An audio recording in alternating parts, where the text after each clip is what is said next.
Other questions?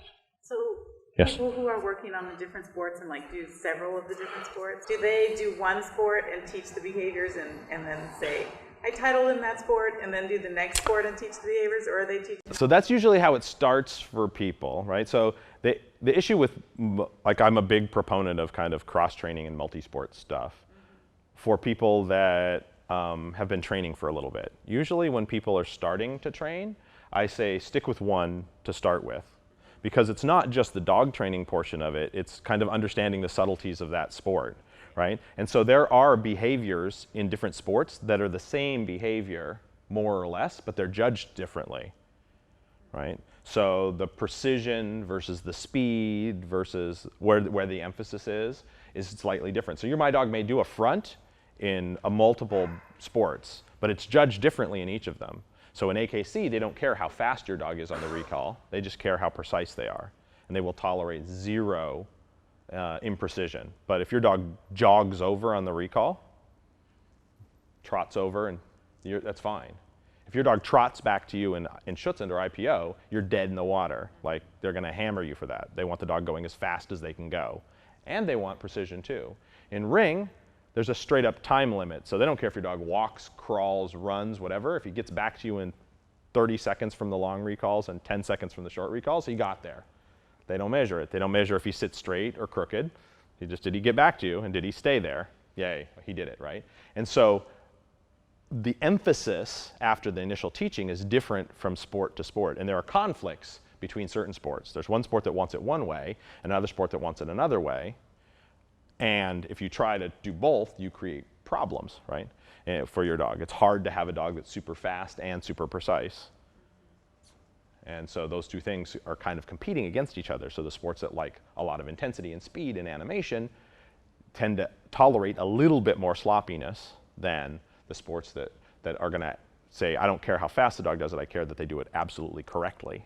And so there's conflicts. And then in protection work and other things like that, different disciplines want completely different things sometimes, like where the dog bites and whether they out and guard or come back to you. And so generally speaking, if you're gonna train multi-sports, it's useful that you have a good handle on training and the difficulties of the differences of those emphases. I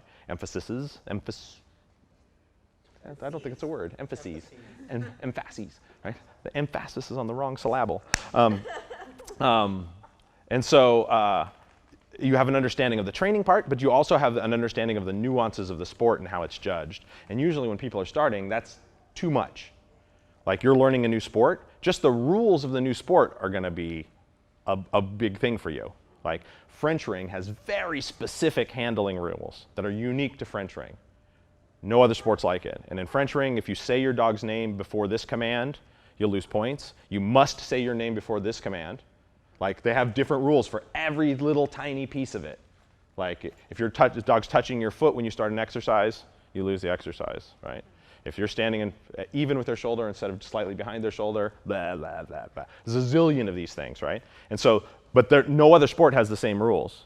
They're not like it at all. So you can spend a bunch of time learning the French ring rules all by itself, just the handling rules to make sure you don't make mistakes in a competition and do those things wrong. Never mind training the dog to do all the behaviors, you have to have the handling down. And so for a lot of people, that's a lot to know. The intricacies of that sport, the intricacies of another sport, and how they're different and where they conflict with each other.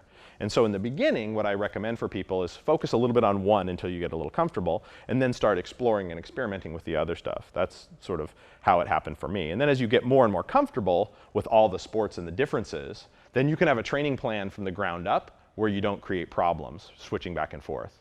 Like, yeah, with the new dog. So knowing the order of the exercises, the order of teaching the exercises, there's a whole host of things like that that get in the way. And if I do this exercise before this exercise, it makes this exercise harder to teach. There's a whole bunch of that kind of stuff that comes in as you get more comfortable.